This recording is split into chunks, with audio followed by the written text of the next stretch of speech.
Teeman pressed his face against the transport window as Nexus Prime Academy came into view. The massive space station looked like a crystal flower floating in the darkness. Tall spires twisted upward, glowing with soft blue light. Gardens wrapped around the outside like green ribbons. He had never seen anything so beautiful. First time seeing the academy? Asked Yuna, the girl sitting next to him. She was also from Earth, from the port city of Bizan. Her black hair was tied back in a simple ponytail, and she wore the standard Earth student uniform. Yes, Teeman replied quietly. He came from Seoul and had always been the shy type. Back, on Earth, he spent most of his time in the mountains with his grandfather, learning about plants and animals. His grandfather taught him how to build shelters from branches and leaves, how to find clean water, and how to live in the wild. Now he was going to study with aliens from across the galaxy. The transport docked with a soft bump. Teeman grabbed his single bag and followed Yuna through the airlock. The academy corridors were wide and tall, with smooth walls that seemed to glow from inside. Strange plants grew along the walls, their leaves changing colors as students walked by. "Welcome, Earth students," said a tall blue creature with 4 arms. Its voice sounded like wind chimes. "I am Administrator Kickstall. You will find your room.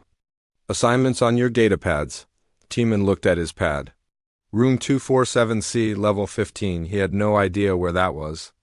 "I can help you find it," said a voice behind him. Teeman turned to see a being made of what looked like living crystal. It was about his height, but much thinner, with sharp edges that caught the light. "I am Valtar, from the Zephyrian system. I study sound and music." "Thank you," Teeman said. "I am Teeman. I study plants and animals." Valtar made a sound like tiny bells ringing. Teeman guessed this was laughter. "Many species study life forms here. You will enjoy the botanical gardens. They have plants from over 300 worlds." As they walked, Veltar pointed out different areas. The dining hall served food for dozens of different species. Some ate light, others ate gases, and some absorbed nutrients through their skin. The library was huge, with sections for every type of brain and learning style. "What about sleep?" Teeman asked. "Where do students rest?" "Each species has special areas," Veltar explained. "We Zephyrians need very quiet spaces. Our hearing is much better than yours. Even small sounds can hurt us." They passed a group of insect-like beings talking in quick clicking sounds. One of them waved at Veltar with multiple arms. "That is Kixra," Veltar said. "She represents a hive mind species. Very smart, but they need to stay connected to think properly." Teeman's room was small but comfortable. It had a bed, a desk, and a window looking out at the stars. Yuna's room was next door. She knocked on his wall when she arrived. "Not bad for a space station," she said through the thin wall. That evening, all new students gathered in the main hall for orientation. Teeman had never seen so many different types of life in one place. There were beings made of gas that floated near the ceiling. Others looked like walking plants. Some were so strange he could not even tell which end was their head. A creature that looked like a small cloud spoke first. Its voice was like a soft whistle. "I am Dean Morden. Welcome to Nexus Prime Academy. Here you will learn not just facts, but how to understand each other across the stars." The dean explained that students would take classes together when possible. They would also live together in mixed groups to learn about different cultures and ways of thinking. "This week is Integration Week," Dean Morden continued. "You will work on projects together. You will face challenges that require different types of minds to solve. Remember, every species has something special to offer." After the meeting, Teeman walked with Yuna to the botanical gardens. The space was enormous, with sections for different types of worlds. There were desert plants with thick, waxy leaves, water plants that grew in floating pools, mountain plants that looked almost like the ones from Korea. "Look at this," Yuna said, pointing to a tree with leaves as big as umbrellas. "The sign says these are from a world with constant rain." The leaves shed water perfectly. Teeman touched one of the giant leaves. It was thick and waxy, with tiny ridges that would guide water away. His grandfather had taught him that leaves like this were perfect for building shelters. They kept out rain and wind better than most artificial materials. "Why are you studying plants?" Yuna asked as they walked. "My grandfather taught me that plants know how to solve problems," Timan replied. "They know how to find water, how to grow in bad soil, how to protect themselves from wind and cold. If you understand plants, you can learn to solve problems too." "That's a nice way to think about it," Yuna said. "I study languages. I think, words are like seeds. Plant them in the right way, and they grow into understanding between different people." They found a quiet spot under a tree that looked like it was made of silver metal. Its leaves made soft musical sounds when the air moved through them. "Are you nervous about classes starting?" Yuna asked. "A little," Timan admitted. "Most students here come from advanced civilizations. Their technology is hundreds of years ahead of Earth's. What can humans teach them?" "Maybe more than you think," Yuna said. "I heard Administrator Kickstall say that humans are good at adapting. We can live almost anywhere and eat almost anything. That might be more valuable than fancy technology." The next morning, Timan woke to strange sounds.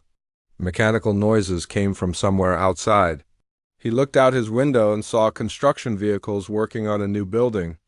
The sounds were loud and constant, drilling, hammering, and the of energy tools in the dining hall. Timan noticed that many non-human students looked tired. Veltar's crystal body seemed dim, and the sharp edges were slightly rounded. "Did you sleep badly?" Timan asked. "The construction noise," Veltar replied, his voice sounding strained. "It started before dawn. My species needs complete quiet. To rest properly, the sounds hurt our minds." Other students had similar problems. The insect-like Kixra was moving slowly, and her usual quick clicking was weak and irregular. The gaseous beings floated lower than usual, their forms less stable. "How long will the construction last?" Yuna asked a human staff member named Do-Yun. "At least 2 weeks," he replied. "They're building a new quantum physics laboratory. The work has to continue around the clock or the quantum fields will destabilize." Timan ate his breakfast quietly, but his mind was working. He thought about camping trips with his grandfather, sleeping peacefully even when there were loud sounds nearby, rushing water, wind in the trees, or night animals calling. His grandfather had taught him that the secret was not to fight the noise, but to work with it. As he walked to his first class, Timan looked at the tired alien students struggling to stay awake. An idea began to form in his mind. Maybe there was something humans could do to help. Maybe the advanced civilizations had forgotten something simple but important. The construction noise continued as Timan entered the xenobiology classroom.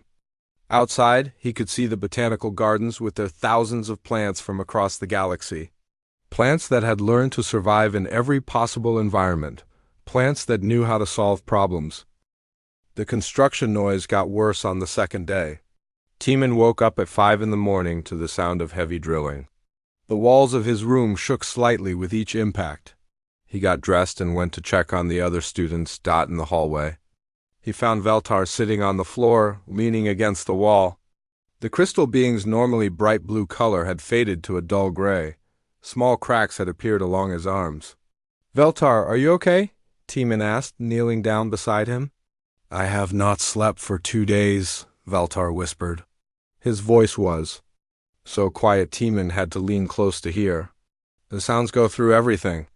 They bounce off the walls, the floors, even the air systems. There is no escape. Timan helped Veltar stand up. The crystal being felt cold and brittle, like he might break apart.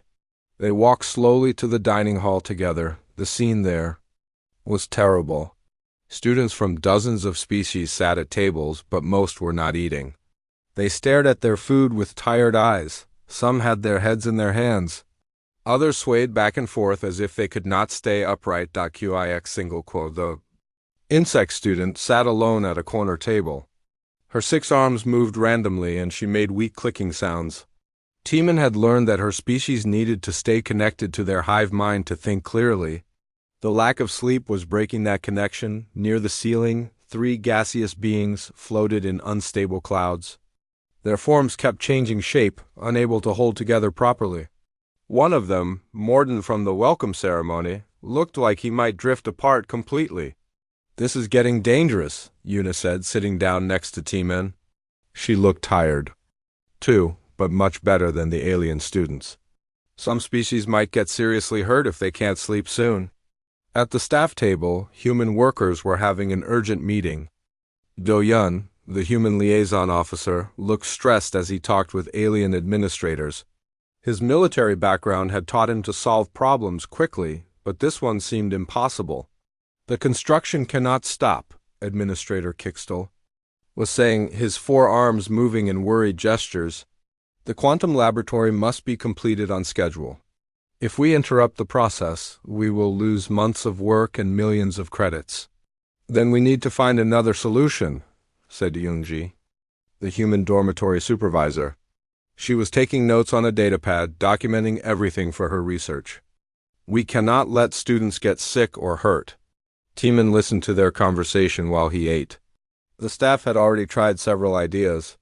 They moved students to rooms farther from the construction, but the noise traveled through the station's structure.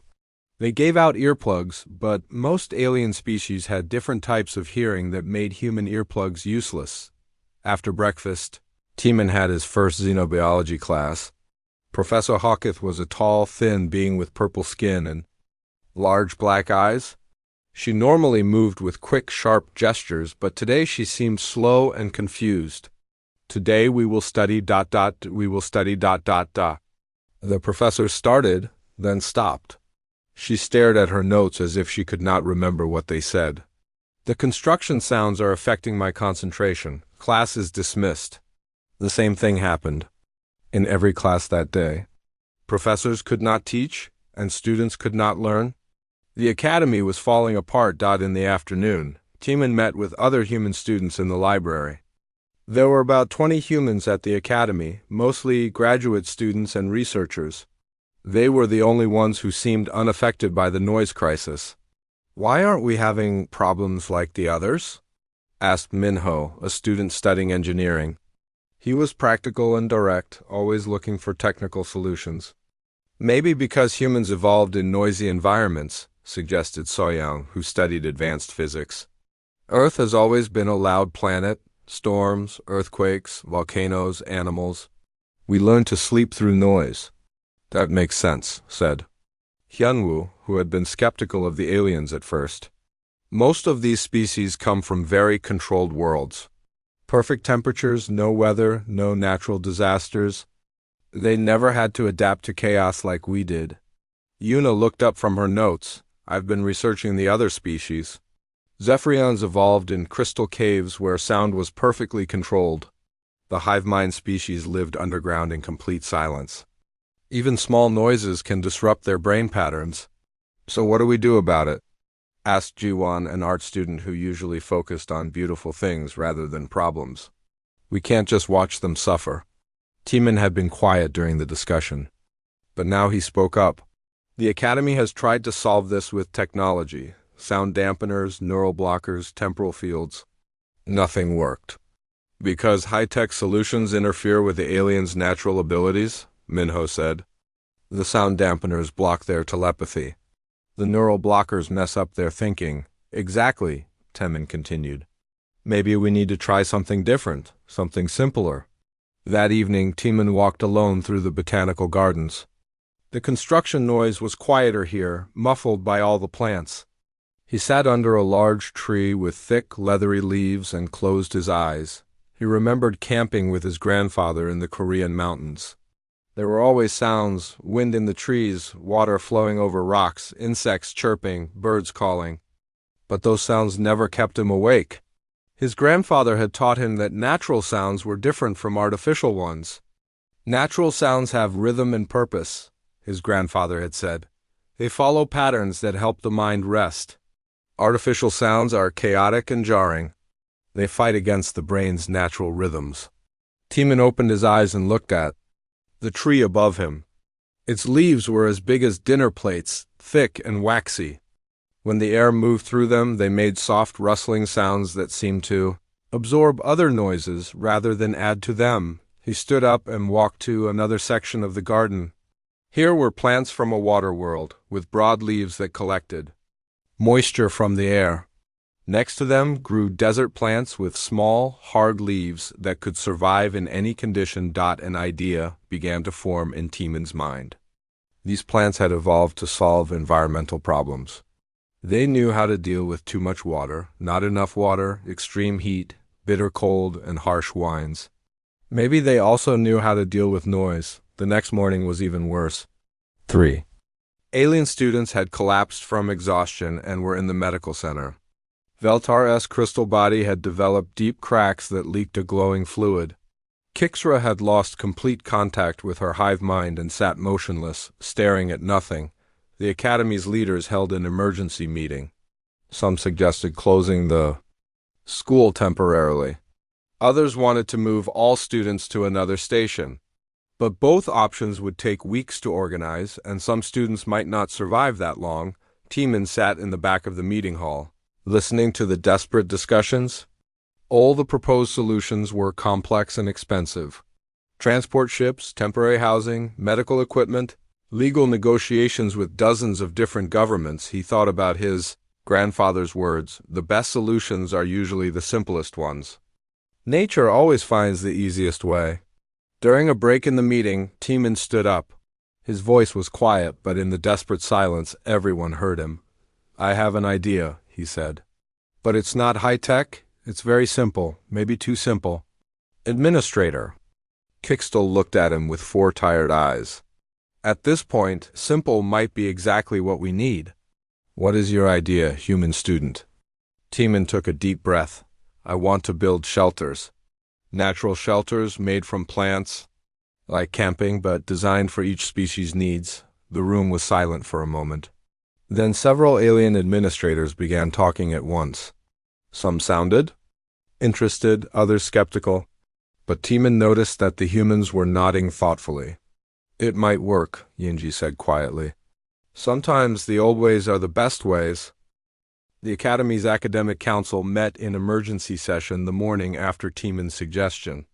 The council chamber was a circular room with floating seats arranged in levels, allowing different species to participate comfortably. Today, many of those seats were empty as their occupants were too exhausted to attend. Dean Morden floated at the center, his gaseous form more unstable than ever. "We must try the technological solutions first," he said, his whistle voice strained. "The Academy's reputation depends on using advanced methods." Council members from various species nodded agreement. They represented some of the most advanced civilizations in the galaxy. Using primitive methods would seem like admitting defeat. "The Quantum Resonance Division has prepared sound nullifiers," announced a tall, silver-skinned being named Ziegler. "These devices can eliminate specific sound frequencies while leaving others intact." The first test began that afternoon. Teams of technicians installed dozens of small, glowing devices throughout the student dormitories. The devices hummed softly as they activated, creating invisible fields designed to cancel out construction noise. Timon watched from his window as the construction continued.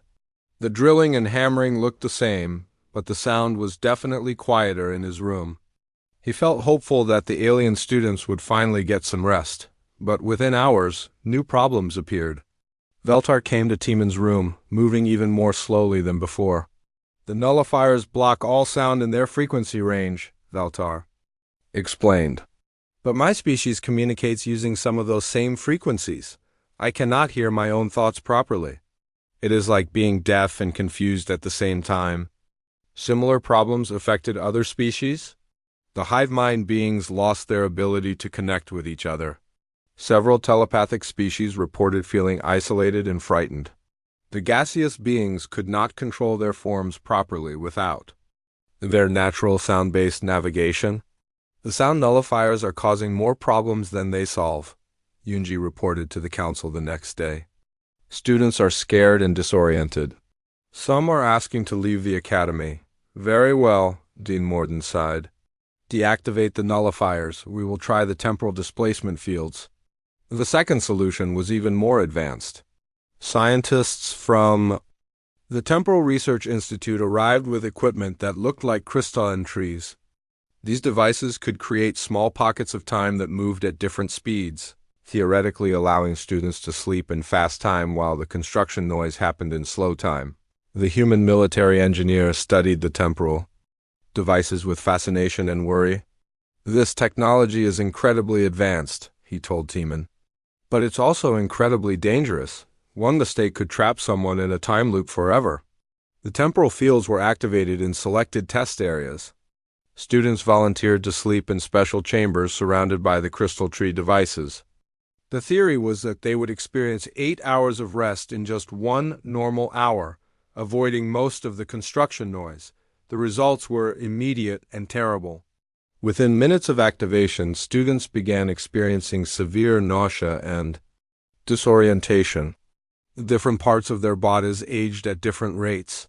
Some alien species, whose biology depended on precise timing, nearly died from the temporal stress. "Shut it down. Shut everything down," shouted the head temporal scientist, as alarms blared throughout the test area. Emergency medical teams rushed to help students who were vomiting, shaking, and crying in confusion. Minho, the human engineering student, watched the chaos with growing frustration. "These solutions are too complex," he said. "They create new problems faster than they solve old ones." "That's what happens when you try to force technology to solve natural problems," Soyoung replied. "Sometimes you need to work with nature instead of against it." The third attempt was neural dampening fields. These devices, borrowed from medical facilities, were designed to reduce brain activity in the areas responsible for processing sound. Students would still hear the construction noise, but their brains would not react to it as strongly. The dampening fields were installed overnight. They created a soft, blue glow in each dormitory room and required students to wear special headbands while sleeping. The technology was considered very safe, as it was regularly used in hospitals, but once again the cure was worse than the disease. The neural dampeners reduced all brain activity, not just sound processing. Students woke up feeling confused and slow. They had trouble remembering things and making decisions. Several species whose intelligence depended on high brain activity became almost catatonic. Kixra, the hive mind representative, was affected worst of all. The dampeners completely severed her connection to the collective consciousness. She sat in her room, staring at the wall, unable to think or move without the guidance of her people. "This is horrible," Yuna said as she and Tiemann visited Kixra. "Look what we're doing to them. We're trying so hard to help that we're making everything worse." Jingwan, a human cultural attach, arrived at the academy that day to assess the crisis. He had experience dealing with interspecies problems and was known for finding creative solutions. "I've seen this before," he told the human students over dinner in a quiet corner of the dining hall. "Advanced civilizations often forget basic principles when they face unexpected problems. They assume that more complex technology will always work better than simple solutions." But Tiemann suggested something simple," Yunwoo said. "Building shelters from plants." "Why won't they try it?" "Because it seems too primitive," Jungwon replied. "These species have had advanced technology for thousands of years. They've forgotten how their ancestors solved problems before they had machines and energy fields." Around them, the dining hall was nearly empty. Most alien students were too tired and sick to eat. The few who came down from their rooms sat alone, looking miserable and lost. That night, another emergency council meeting was called. This time, many more seats were empty. Several council members had collapsed from exhaustion or been sent to the medical center. "We are running out of options," Dean Morden admitted. His gaseous form was barely holding together. "The construction cannot stop, and our technological solutions are not working. Some students may need to return to their homeworlds for their own safety." "That would be a disaster for the academy," Administrator Kickstall said weakly. "If students leave because we cannot provide basic sleeping conditions, other worlds will lose confidence in our abilities. The academy could be shut down." Yunji stood up from her seat. "There is one option we haven't tried yet. The human student's suggestion: natural shelters made from plants. Primitive construction techniques, scoffed a council member whose species had not touched natural materials for centuries. We are supposed to be the most advanced educational institution in the galaxy. We cannot resort to Stone Age methods. Stone Age methods that actually work, Do-Yun said firmly. His military training had taught him that practical solutions were more important than impressive ones. I've seen humans sleep comfortably in conditions that would kill most species. Maybe we should listen to them. The human approach is worth trying, added Wujin, a human professor who had been observing the crisis. We have nothing to lose at this point. The current situation is unsustainable. But the council remained split. Half wanted to try more advanced solutions. The other half were too proud to admit that primitive methods might work better than their technology. As the meeting continued into the night, Teeman sat quietly in the back. He watched the alien counselors debate while their students suffered. Outside, the construction noise continued its relentless hammering and drilling. Finally, Veltar spoke up from his seat near the door. His crystal body was now covered in cracks and his voice was barely audible. "I volunteer," he whispered. "If the human student wants to build a shelter for me, I will try it. I would rather risk a primitive solution than die from a sophisticated one." Other alien students began to speak up. Kixra, still disconnected from her hive mind, managed to nod her agreement. One of the gaseous beings drifted closer to show support. "Very well," Dean Morden said finally. "We will allow a small test. But if this fails, we will have no choice but to close the academy temporarily while we find another solution." Teeman felt his heart racing. The test would be tomorrow night. If his simple shelters didn't work, hundreds of students would have to leave their studies and return home. The academy that represented cooperation between all the galaxy's species might be destroyed, but as he walked back to his room, Teeman thought about his grandfather's words. Trust in what works, not in what looks impressive. The plants in the botanical gardens had been solving environmental problems for millions of years. Maybe it was time to let them help solve this one too. Teeman woke before dawn, his mind already working on the shelter design. He had spent most of the night thinking about what his grandfather had taught him during their camping trips in the Korean mountains. The old man had always said that the best shelters worked with nature, not against it. "Every environment has what you need," his grandfather would say as they gathered materials. "You just have to know how to look and how to listen." Teeman dressed quietly and walked to the botanical gardens. The construction noise was already starting, but here among the plants it seemed softer and less harsh.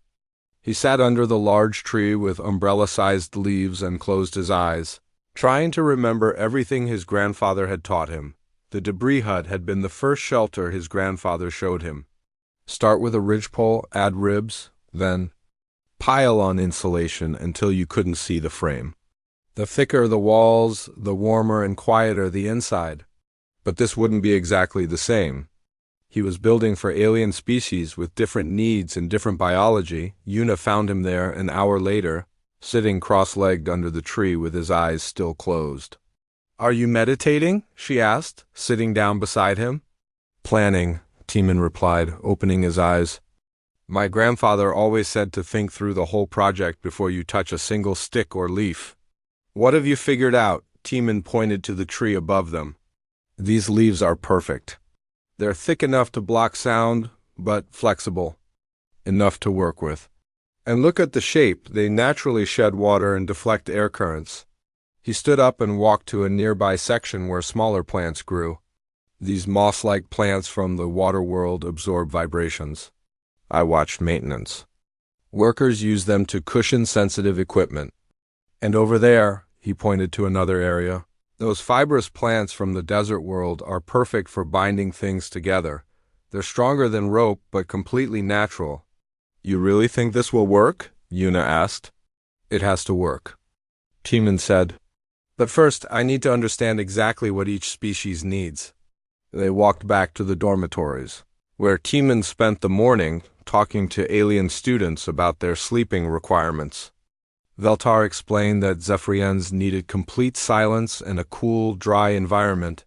The crystal structure of their bodies resonated with even tiny sounds, amplifying them painfully. Kixra, still struggling without her hive mind connection, managed to communicate that her species needed warm, enclosed spaces that felt safe and protected. In the wild, they slept in underground chambers surrounded by their colony members, the gaseous beings like more than required, semi-permeable barriers that would block sound but allow air circulation. Their bodies needed constant gentle movement to stay stable. Each species evolved in different environments, Tiemann explained to the growing group of human students who wanted to help. But they all have one thing in common: they come from worlds where the environment was predictable and controlled. Earth was never like that. We had to learn to adapt to chaos. Minho, the engineering student, was still skeptical. I understand the theory, but construction noise isn't natural. It's artificial and random. How can plant materials block that? Come with me, Tiemann said, leading the group back to the botanical gardens. He had brought some basic tools borrowed from the maintenance department, cutting implements, measuring devices, and sound meters. First, he cut several of the large umbrella leaves and arranged them in overlapping layers. Sound is just vibration traveling through the air, he explained as he worked. Artificial materials like metal and plastic reflect those vibrations, bouncing them around and sometimes making them louder.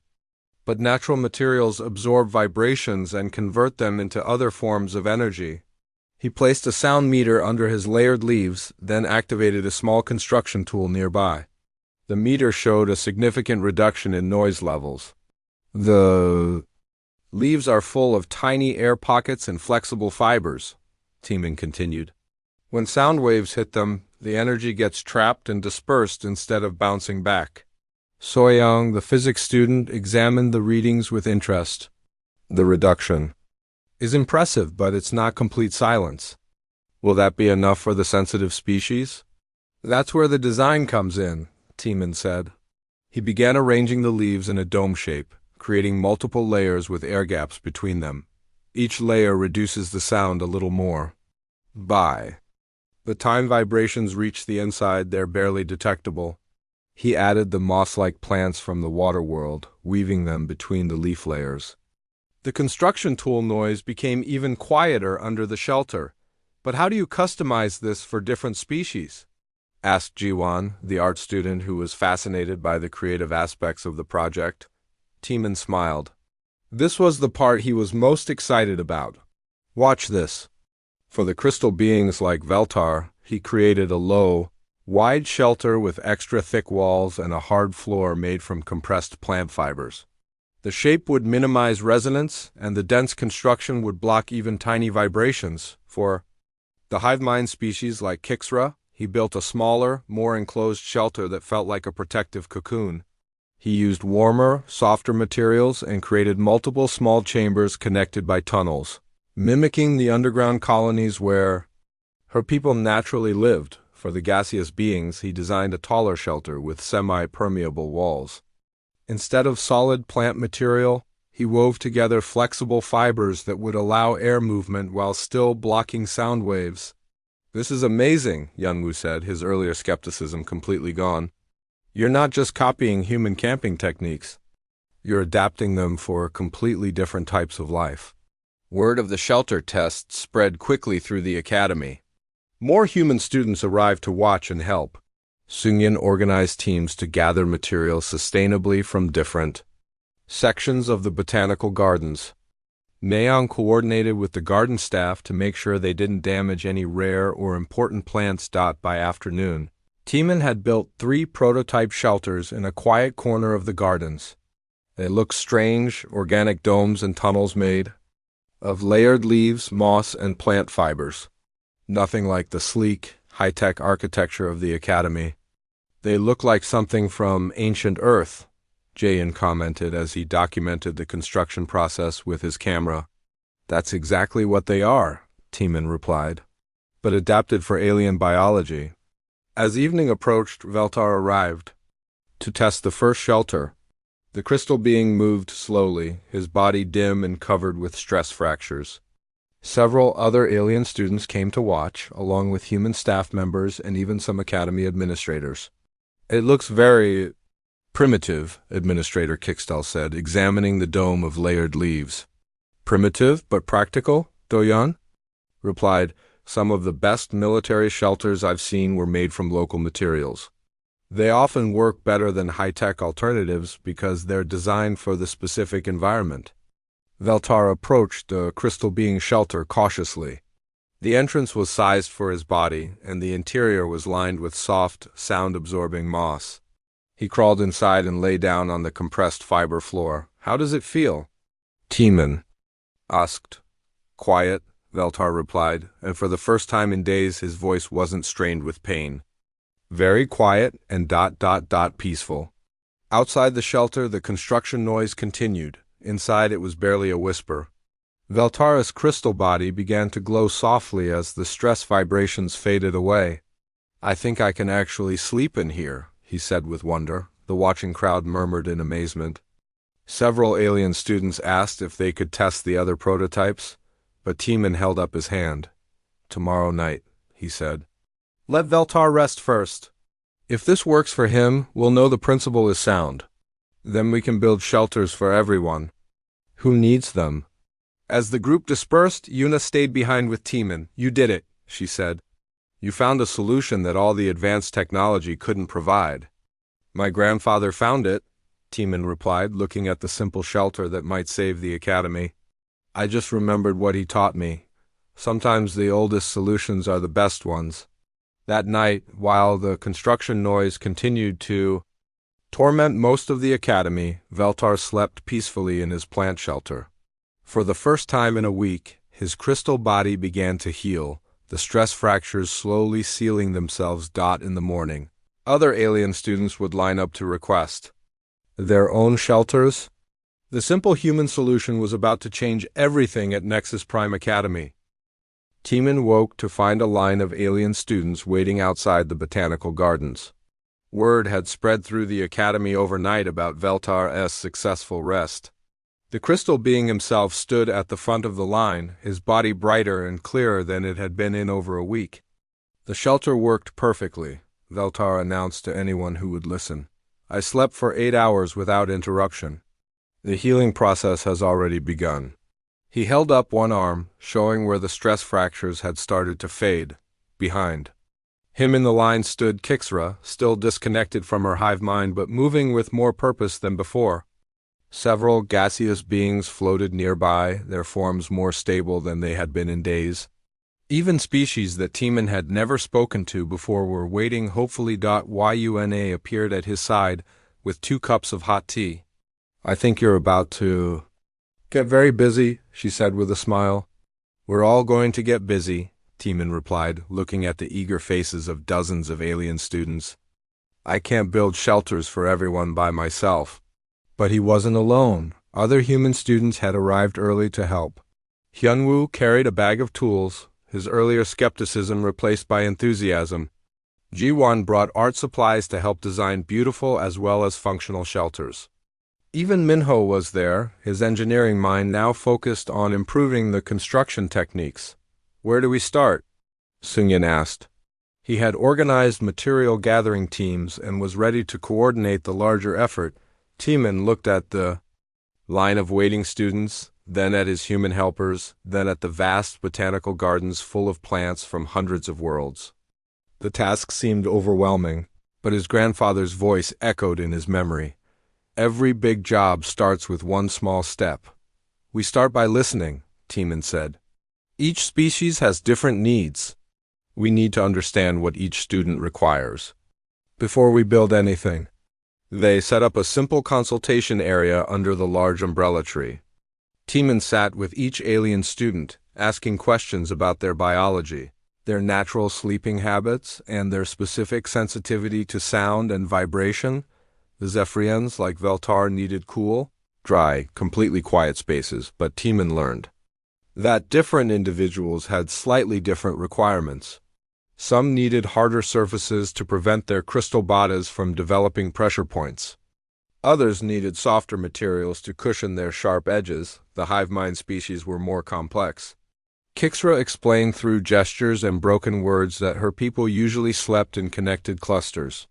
They needed to feel enclosed and protected, but also maintain some sense of connection to others. Can we build multiple connected shelters? Jiwan suggested. Like a small village where they can be close to each other, but still have individual quiet spaces. That's perfect, Timan said. Traditional Korean houses were often built in clusters around courtyards. We can adapt that design using plant materials. The gaseous beings presented the biggest challenge. They needed barriers that would block sound but allow air circulation. Their bodies required gentle, constant movement to maintain stability. What about using the fiber plants like a net instead of solid walls? Soyao suggested. We could weave them loose enough for airflow but tight enough to break up sound waves. And we could hang moving plants inside, added Nayang, who had been studying the botanical gardens.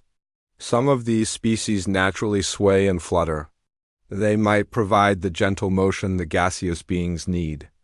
By noon, they had consulted with over 30 different students and identified 7 basic shelter types that could be modified for individual needs. Timan drew sketches of each design, showing how to adapt them for different sizes, preferences, and biological requirements. Now we need to organize the construction, Doyun said, arriving with several academy staff members. This is turning into a major building project. They divided the work into teams. Sungyin led the material gathering, working with botanical garden staff to harvest plants sustainably. Nao managed logistics, making sure each team had the tools and supplies they needed. Jaein documented everything, creating instruction guides that other students could follow. The first shelter they built together was for another Zephyrian student named Kixra. Following Veltar's successful design, they created a low, wide dome with extra thick walls and a compressed fiber floor. But this student was larger than Veltar and preferred slightly warmer conditions. We make the entrance bigger and add a layer of the soft moss from the tropical section, Timan explained as he worked. Same basic design but customized for this individual. Hyunwoo worked on the structural framework, using his growing understanding of plant architecture. These desert fiber plants are incredibly strong when you braid them together. They're like natural rope, but more flexible. Jiwon focused on making the shelters beautiful as well as functional. She wove different colored leaves together in pleasing patterns and arranged the moss in soft, natural-looking shapes. If students are going to live in these temporarily, they should be comfortable and attractive, she said. The work was harder than Timan had expected. The plant materials were sometimes difficult to work with, too flexible, too brittle, or too slippery, but each problem led to a solution. When leaves wouldn't stay in place, they used the strong desert fibers to tie them down. When gaps appeared between layers, they stuffed them with soft moss or flexible vines. This is like puzzle solving, Minho said as he worked on a complex joint where several plant structures came together. Every piece has to fit perfectly, but you have to figure out how to make them work together. By evening, they had completed 3 shelters and started work on 2 more. Alien students gathered to watch the construction, offering suggestions and asking questions about the techniques. Why do you layer the leaves in that pattern? Asked a plant-like being whose species Timan didn't recognize. It's called shingling, Timan explained, continuing to work as he talked.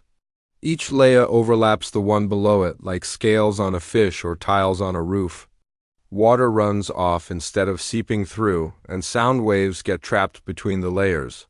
How do you know how thick to make the walls? Asked another student.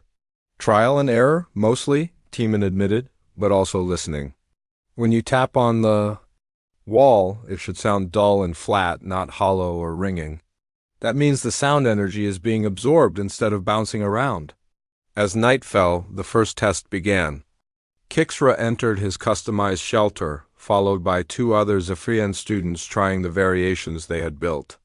Kixra crawled into the first of the connected hive mind shelters. The construction noise continued outside, as loud and jarring as ever. But inside the shelters, the alien students settled down to rest with hope for the first time in over a week.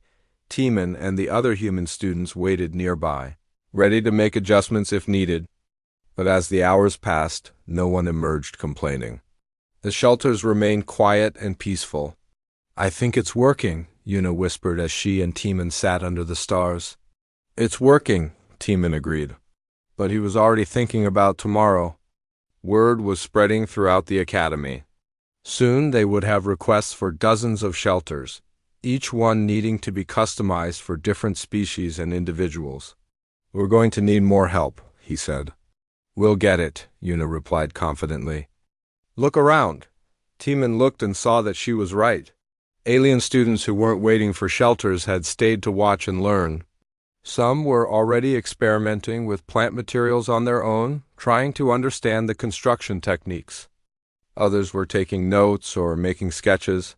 Even some of the academy staff members were showing interest. Woojin, the human professor, was examining the shelter designs with professional curiosity. Several alien instructors were asking detailed questions about the materials and methods.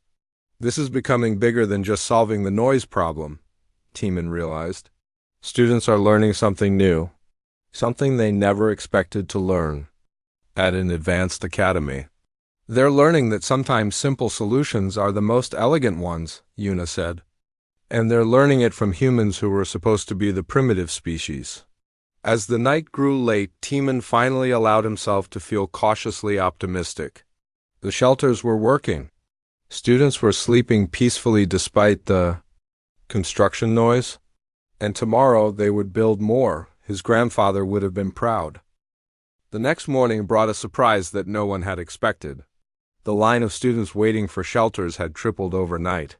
But even more surprising were the alien students who weren't there to request shelters. They were there to help build them. Veltar stood near the front, his crystal body now gleaming with health after 2 nights of proper rest. Beside him was another Zephyrian student named Lexara, who had arrived on a transport ship the previous evening specifically to learn about the shelter project. "My people heard about the human solution through the interstellar communication network," Lexara explained to Teeman. "Crystal beings from 12 different worlds are talking about it. They want to know how plants can solve problems that our advanced technology could not." Even more remarkable was Kixra. The HiveMind student had spent the night in her connected shelter and had somehow re-established partial contact with her colony. She could speak more clearly now and was eager to help design shelters for other HiveMind species. "My people are fascinated," she said, her clicking sounds much stronger and more organized. "We are builders by nature, but we have always used artificial materials. The idea of working with living plants is completely new to us." The gaseous beings had also experienced success. 3 of them had slept in the experimental semi-permeable shelters, and their forms were much more stable. Morden, the dean, floated closer to the ground and maintained a more solid appearance than he had in weeks. "I must apologize for my earlier skepticism," he said to Teeman. "Your solution is not primitive at all. It is sophisticated in ways that our technology has forgotten." But the real surprise came from species that weren't even affected by the construction noise. Plant-like beings who could normally sleep through anything were asking to learn the construction techniques. Aquatic species who had their own special sleep facilities wanted to understand how natural materials could be shaped and woven. "Why do you want to learn this?" Teeman asked a tall, bark-skinned being who represented a tree-like species. "Because it is beautiful," the being replied in a voice like rustling leaves. "Your shelters work with the natural patterns of growth and structure.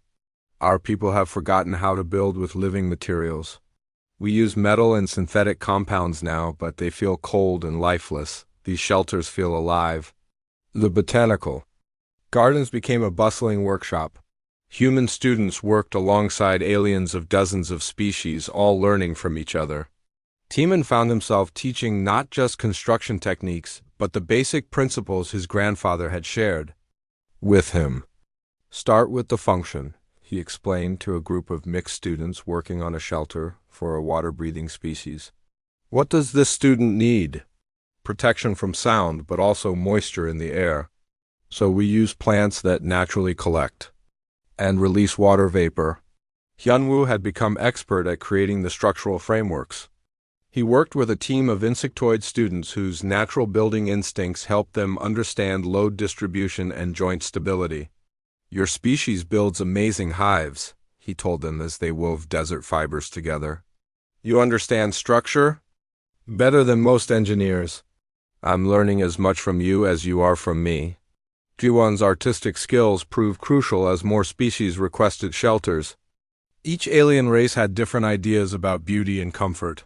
The crystal beings preferred clean, geometric shapes. The plant-like species wanted organic curves that looked like natural growth.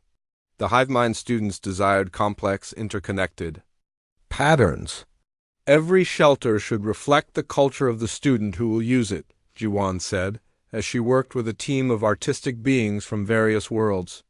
"We're not just building functional structures, we're creating homes."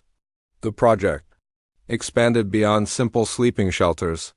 Students began requesting study spaces, meditation areas, and social gathering spots. Each design required careful consideration of acoustics, airflow, and the specific needs of the species involved. So, Young worked with the physics students from several worlds.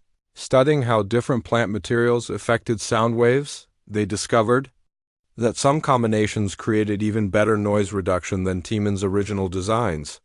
The fibrous inner bark from these tree analogs actually converts sound energy into heat, she explained to a fascinated group. And when you combine it with the hollow stem grasses, you get almost perfect sound absorption across all frequencies. Naeon coordinated with botanical garden staff to ensure sustainable harvesting practices. They developed rotation schedules and replanting programs to make sure the project didn't damage the Academy's valuable plant collections. "We're actually helping the gardens," she reported to the Academy administration. "Many of these plants benefit from regular pruning and harvesting. We're maintaining them better than they've been maintained in years."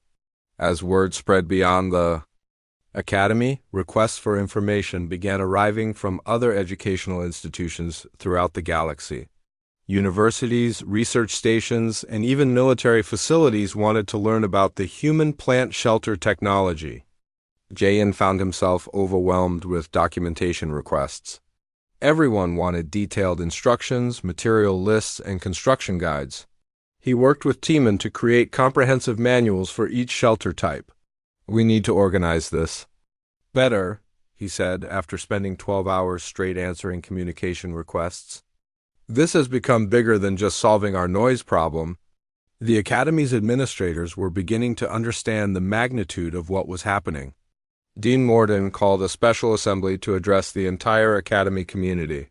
"When we first heard the human student's suggestion to use plant materials for shelters, many of us thought it was too simple, too primitive," he admitted to the gathered crowd. "We have learned that simple does not mean primitive. We have learned that new solutions can come from old wisdom."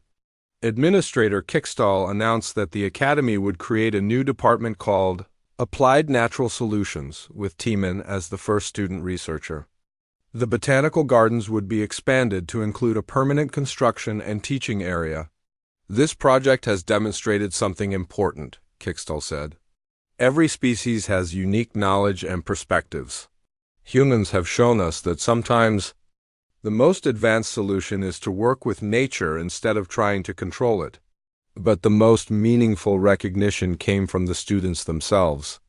A group of representatives from different species presented Timon with a gift, a small living plant from each of their homeworlds, carefully arranged in a portable garden.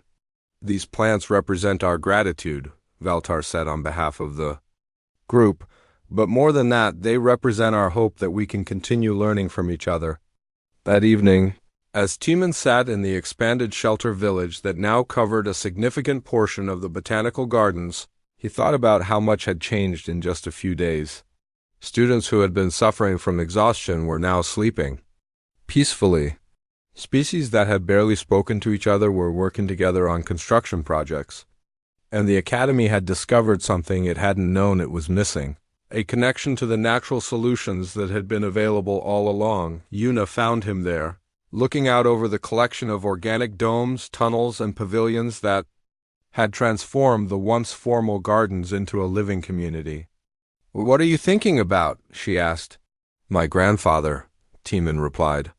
"He always said that the best solutions grow naturally out of understanding the problem. I think he would like seeing all these different species learning to work with plants instead of just using machines." "I think he would be proud of you," Una said. "You didn't just solve a problem. You started something new." The construction noise continued in the distance, but it no longer mattered.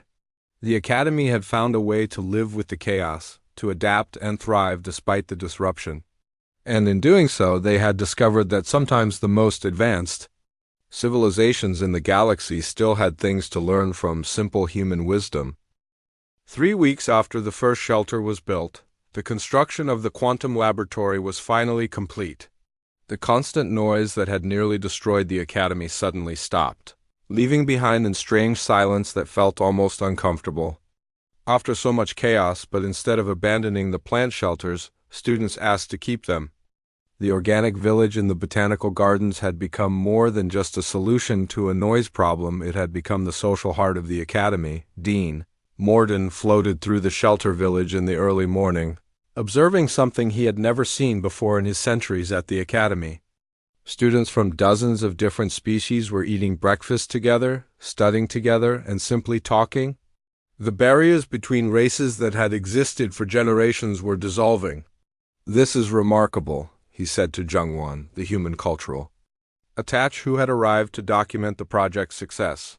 "In all my years here, species have been polite and cooperative, but they remain separate. These shelters have created real community. It's because they built them together," Jungwon explained. "When beings work with their hands on a common project, they form bonds that lectures and diplomatic meetings can't create.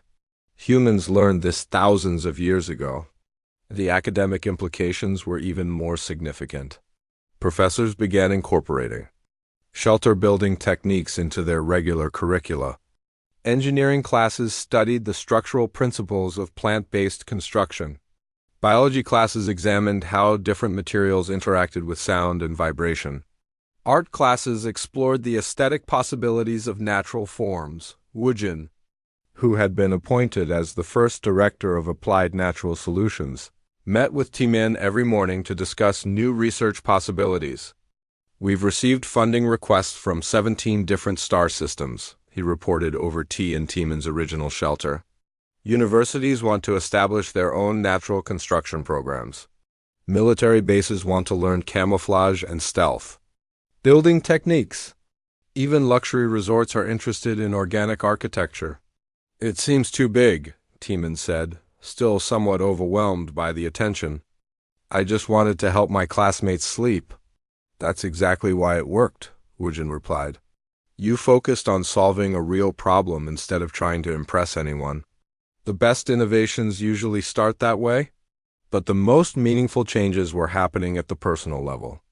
Veltar had become one of Tiemann's closest friends, despite their completely different biology. The crystal being spent hours learning about earth plants and teaching Tiemann about Zephyrian acoustic theory. "Your people's understanding of sound is much more sophisticated than ours," Veltar said as they worked together on an advanced shelter design. "But our understanding of how to work with sound is more practical. Together we can create things neither species could build alone." Kixra had fully re-established her connection with her hive mind, and had become the Academy's expert on collaborative construction techniques. Her people's natural ability to coordinate complex group activities proved invaluable for large building projects. The individual human approach and the collective hive approach complement each other perfectly, she explained to a mixed-species construction class. "Humans provide creative problem-solving and adaptability. We provide organization and precision. Together we are much more effective than either species alone." Even the gaseous beings had embraced the project in ways no one expected. Morden and his colleagues began experimenting with creating temporary structures from their own gaseous forms, using the principles they had learned from plant construction. "We had forgotten that our bodies are also construction materials," Morden told a fascinated audience of students. "These shelter techniques have reminded us that we can shape our environment instead of just floating through it." The Academy's reputation began to change throughout the galaxy. Instead of being known only for advanced technology and theoretical research, Nexus Prime became famous as the place where practical wisdom and high-tech knowledge came together. Houn, a human educator who specialized in cross-species learning, arrived to establish a formal exchange program. Students from across the galaxy would come to learn human traditional techniques, while human students would travel to other worlds to study alien problem-solving methods. "This is the beginning of something much larger," she told the Academy's board of directors. "Every species has developed unique solutions to environmental challenges. By sharing this knowledge, we can solve problems that no single civilization could handle alone." The Shelter Project had also attracted attention from unexpected sources. Archaeological teams studying ancient civilizations discovered that many extinct species had used similar natural construction techniques. Anthropologists realized that technological advancement didn't always mean abandoning traditional knowledge. "We're rediscovering lost wisdom," explained a professor of galactic history during a special lecture series. "Many advanced civilizations went through a phase where they rejected everything old in favor of everything new. Some never recovered from that mistake. The Academy has shown us a different path." But perhaps the most important recognition came from the Academy's board of directors themselves. These beings represented the most advanced civilizations in the galaxy, species that had mastered faster-than-light travel, energy manipulation, and consciousness transfer. Yet they had been humbled by a simple human solution to a basic problem. "We have learned something crucial," announced Board Chairman Ziktara during a formal ceremony. "Intelligence is not the same as wisdom. Technology is not the same as understanding. The human student Teeman has reminded us that sometimes the most sophisticated solution is the one that works in harmony with natural systems." The ceremony took place in the shelter village, surrounded by the organic structures that had saved the Academy. Representatives from dozens of worlds were present, along with students, faculty, and staff who had participated in the project. Teeman was presented with the Academy's highest honor, the Cooperation Across Species Award, given only to individuals who had significantly advanced interspecies understanding and collaboration. "I cannot accept this alone," Teeman said when called forward to receive the award. "This success belongs to everyone who helped build these shelters. Humans, Zephyrians, hive mind species, gaseous beings, plant people, and dozens of others. We succeeded because we worked together." "That," said Chairman Ziktara, "is exactly why you deserve this recognition." The evening ended with something unprecedented in the Academy's history, a joint celebration involving all species. Students and faculty gathered in and around the shelters, sharing food, music, and stories from their homeworlds. The barriers of biology and culture seemed to dissolve in the warm glow of the botanical gardens. Una found Teeman sitting quietly in his original shelter, watching the celebration through the organic doorway. "Overwhelmed?" she asked. "Grateful," he replied. "I'm thinking about my grandfather. He always said that when you solve one problem the right way, it usually solves other problems you didn't even know you had." "What problems did we solve that we didn't know about?" Teeman gestured toward the celebration outside, where beings who had never interacted before were laughing and learning from each other. "Loneliness," he said.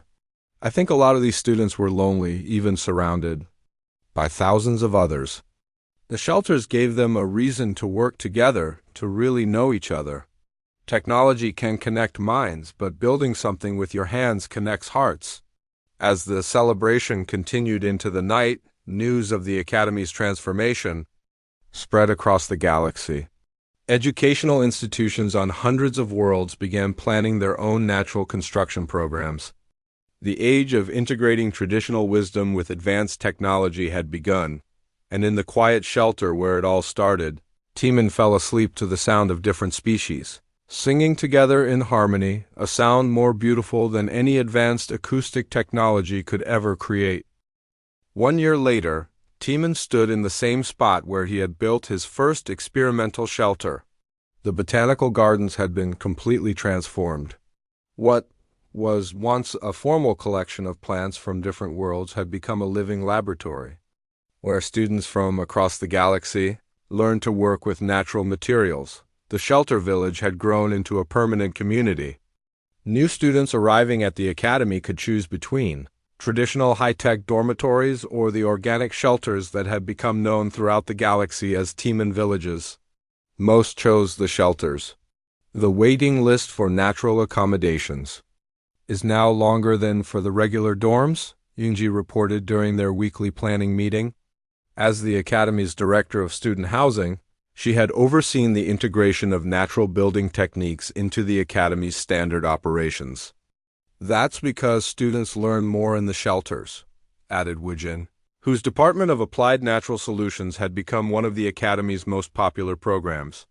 They don't just live in them, they maintain them, modify them, and improve them. It's hands-on education that you can't get in a manufactured room. The impact had spread far beyond Nexus Prime Academy. Educational institutions throughout the galaxy had established their own natural construction programs. Military organizations used the techniques for camouflage and rapid deployment shelters. Even wealthy families on developed worlds were abandoning their high-tech mansions for homes built using traditional methods adapted from dozens of different species. We're calling it the New Harmony Movement, explained Hound during a Galactic Education Conference broadcast to the Academy. It's not about rejecting technology, but about finding the right balance between artificial solutions and natural ones. The most significant development had been the establishment of the interspecies traditional knowledge exchange. Representatives from hundreds of civilizations shared ancient techniques that had been nearly forgotten in the rush toward technological advancement. The Zephyrians contributed their understanding of acoustic crystals that could be grown from living minerals. The hive mind species taught collective construction methods that allowed thousands of individuals to work on massive projects with perfect coordination. The gaseous beings shared techniques for creating temporary structures from atmospheric manipulation. Every species has developed unique solutions to environmental challenges over millions of years of evolution, Veltar explained to a group of new students. His crystal body had completely healed, and he now served as the Academy's first non-human professor of natural construction. By combining this knowledge, we can solve problems that no single civilization could handle alone. Teeman himself had changed as much as the Academy. The quiet student who had once felt intimidated by advanced alien civilizations now traveled throughout the galaxy as a teacher and consultant. But he always returned to Nexus Prime, which had become his true home. His latest project was the most ambitious yet a complete orbital habitat built entirely using natural construction techniques. The space station would house 10,000 beings from 50 different species, all living in structures grown and shaped rather than manufactured. The engineering challenges are enormous, Minho admitted as he worked on the structural calculations. He had become Teeman's closest collaborator, combining human engineering principles with alien architectural knowledge. But that's what makes it exciting. We're not just building a space station, we're proving that organic methods can work on any scale. The project had attracted the best minds from across the galaxy. Soyoung led the physics research team, studying how plant-based materials behaved in zero-gravity and vacuum conditions. Juwon directed the Cultural Design Committee, ensuring that the habitat would feel like home to dozens of different species. The most interesting discovery is that natural materials often perform better in space than artificial ones, Soyoung reported during a project meeting. They're more flexible, more adaptable to temperature changes, and they can actually repair themselves if properly maintained. But for Teeman, the most important aspect of the project wasn't technical, it was social. The orbital habitat would be the first truly integrated interspecies community, where beings from different worlds would not just coexist but collaborate on every aspect of daily life. "This is what my grandfather really taught me," he said to Yuna as they walked through the original shelter village. She had become a professor of interspecies communication and was documenting how the construction projects had changed relationships between different civilizations. "He taught you about building shelters," Yuna said. No, Tiemann replied, stopping beside the tree where he had first conceived the idea.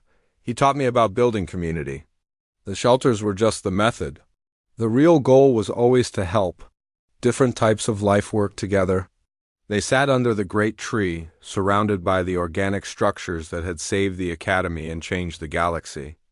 Students from dozens of worlds worked together on various projects, their different biologies and perspectives combining to create solutions that none could have achieved alone. Do you ever regret it? Yuna asked. You could have had a quiet life studying plants. Instead, you started a galactic movement. Tiemann considered the question seriously. His life had become much more complicated than he had ever planned.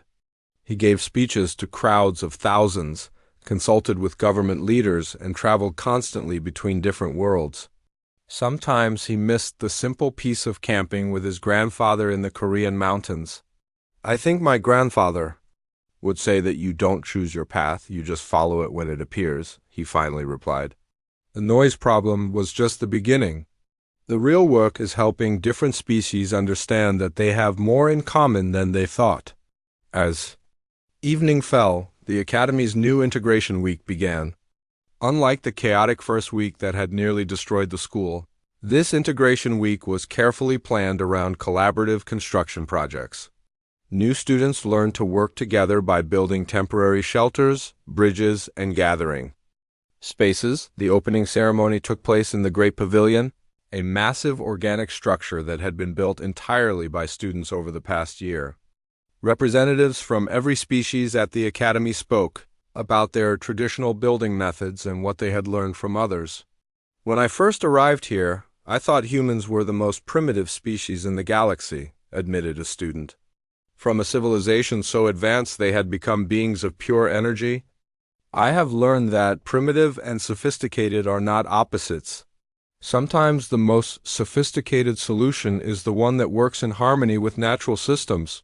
The human student Tiemann did not just solve our noise problem, added Dean Morden, whose gaseous form now maintained perfect stability thanks to techniques learned from plant-based construction. He reminded us that innovation comes not from having the most advanced technology, but from understanding how to adapt and cooperate. The ceremony concluded with the unveiling of a permanent memorial, a small plaque placed beside the tree where Tiemann had first tested his shelter designs. The inscription, written in over 100 different languages and communication methods, was simple. Here began the New Harmony movement. Human student Tiemann showed that the simplest solutions are often the most elegant, and that every species has wisdom to share.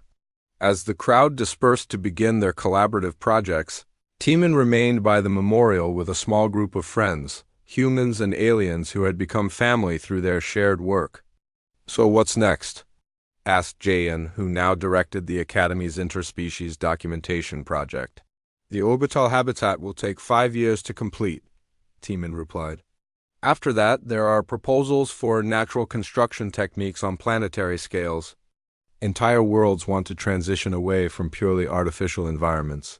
And after that?